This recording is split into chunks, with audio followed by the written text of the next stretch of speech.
Vamos lá, pessoal. Vamos falar um pouco sobre os pacotes, né? Chamadas camadas, né? A SKU, né? Que o Azure Pay Manager oferece, né? Que a Azure oferece para os seus clientes. Vamos lá? Tá uma API padrão, tem 3 back-ends de microserviços, né? O Azure API, ele organiza a request e a response, né? A quantidade de requisições e o tempo de resposta de cada API, tá? E aí ele devolve um link único, uma única API, tá? O que a gente pode aprender aqui do comando de criação da API, tá?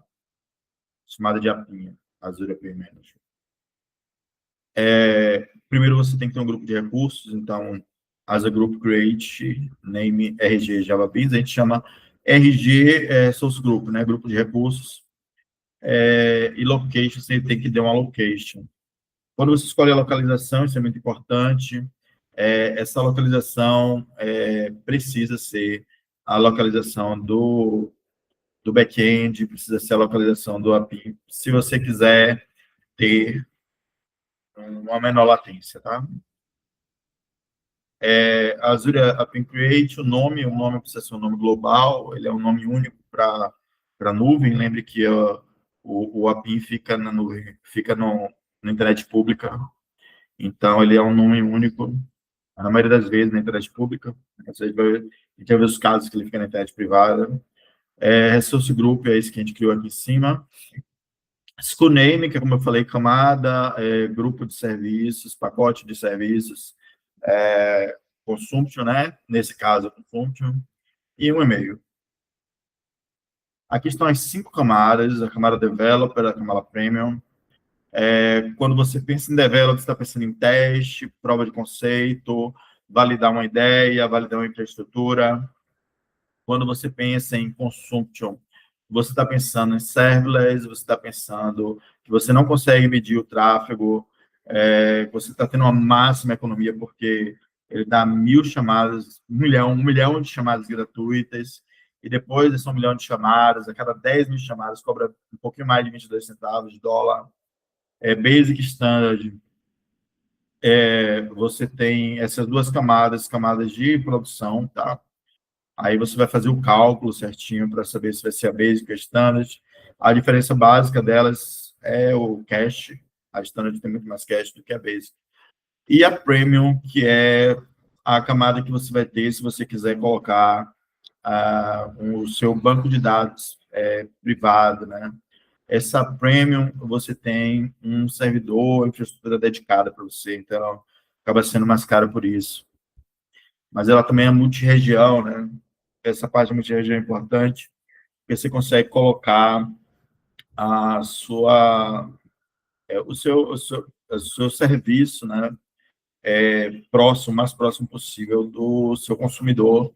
Você tem Japão, Estados Unidos, Brasil, e aí a pessoa que vai acessar a sua aplicação, o produto bancário, ele vai acessar aquela infraestrutura que estiver mais perto dele, aí vai melhorar o desempenho.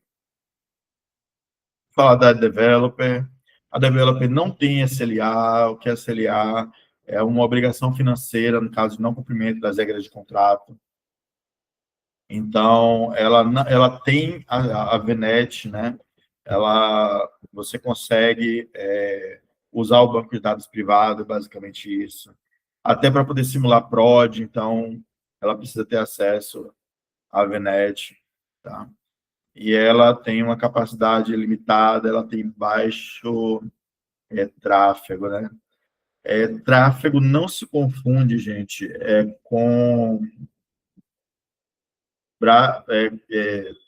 tráfego não se confunde com latência. Isso aqui precisa ser dito.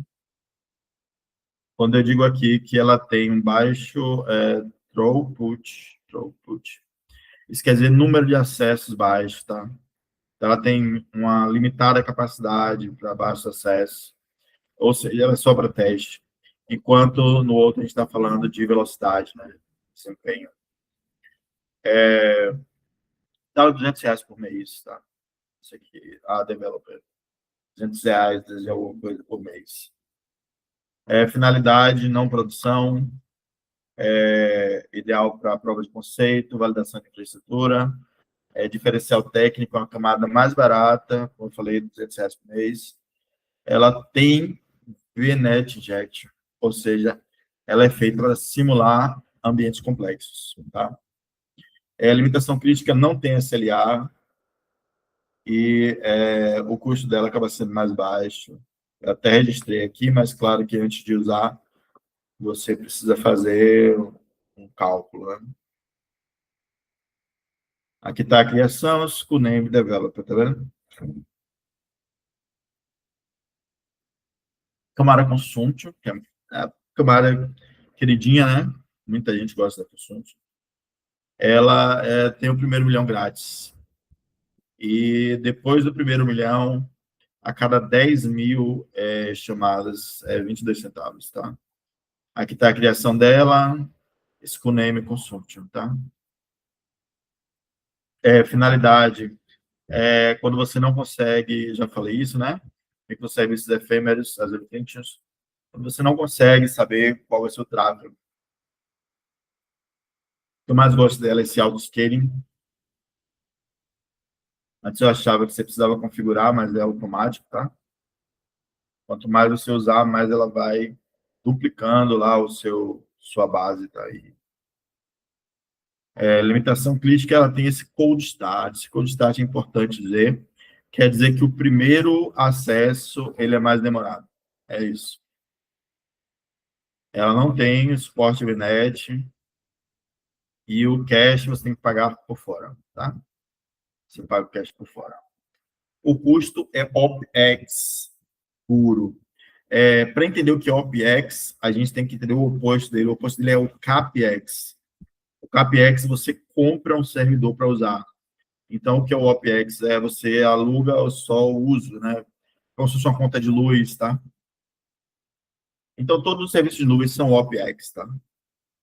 CapEx é comprar um servidor. Só que esse aqui, ele é mais OpEx que os outros, porque você só paga exatamente o que estiver usando. A camada Basic e a camada Standard, né? Então, a camada Basic, ela dá 50 MB de cache e a Standard dá 1 GB, bastante cache a mais, né? E para que ela serve?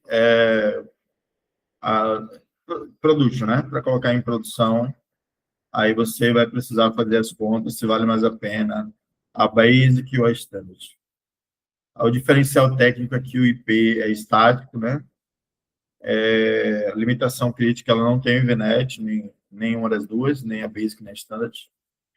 Apenas a Developer e a Premium tem VNet. E o custo da Basic é R$ 1,06 por hora, enquanto da Standard é quase R$ 5, né? R$ 4,93 por hora. A camada Premium, ela tem essas duas vantagens que eu falei. A questão da multirregião, né? Para ter o usuário mais perto do consumo de serviço, do fornecimento de serviço perto de quem está consumindo. Zonas disponíveis, né? Aqui a criação delas, com o name Premium. Finalidade, aplicações críticas, né? É o caso de serviços bancários, tá? Quando o tráfego não pode passar por internet pública,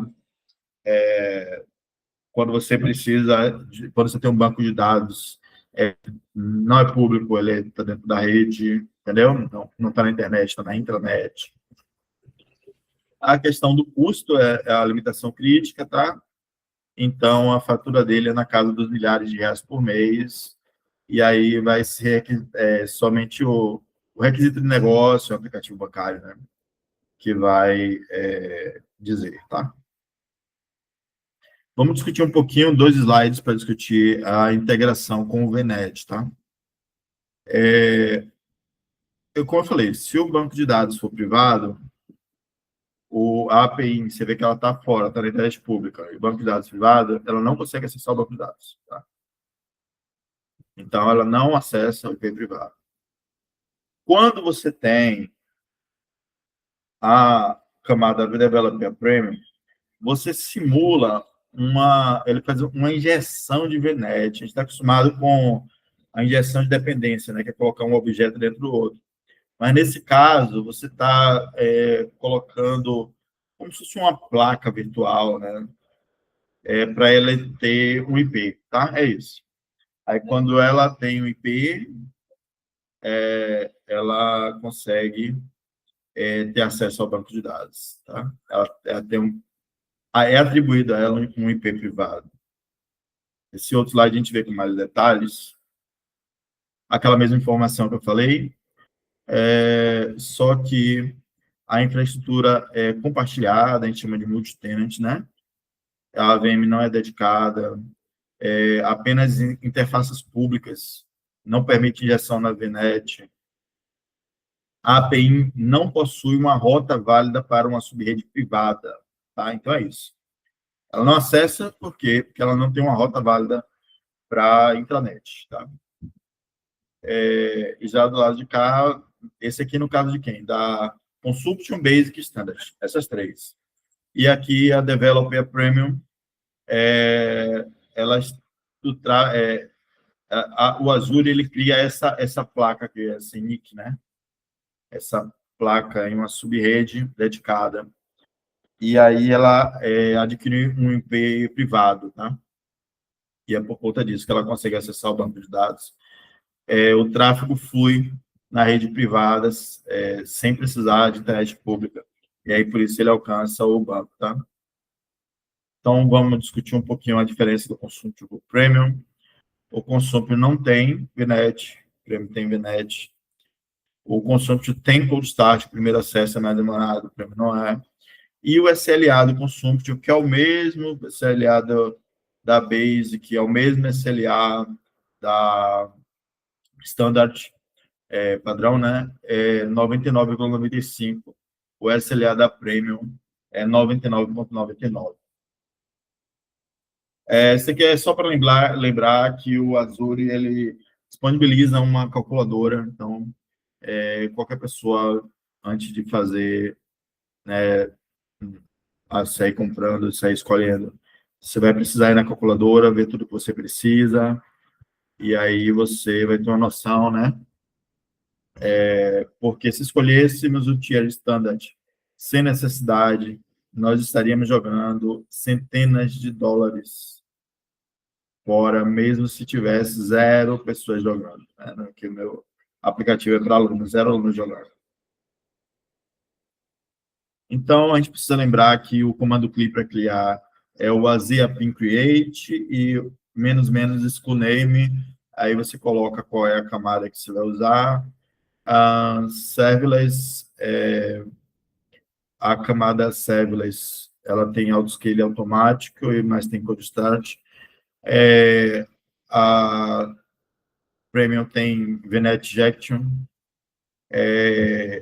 não só a Premium, né, mas a Developer. E é claro que uma ideia interessante é você testar suas ideias na Developer, desenvolver na Developer, e aí você ter uma produção elástica no Consumption, né? Esse no meu caso, mas pode ser a produção elástica na Premium, onde você for usar, tá? Eu agradeço a vocês por terem acompanhado aqui, são pessoas maravilhosas. Perguntas, observações, fique à vontade nos comentários, eu vou responder na medida que eu for conseguindo todos, né? É isso, pessoal. Obrigado.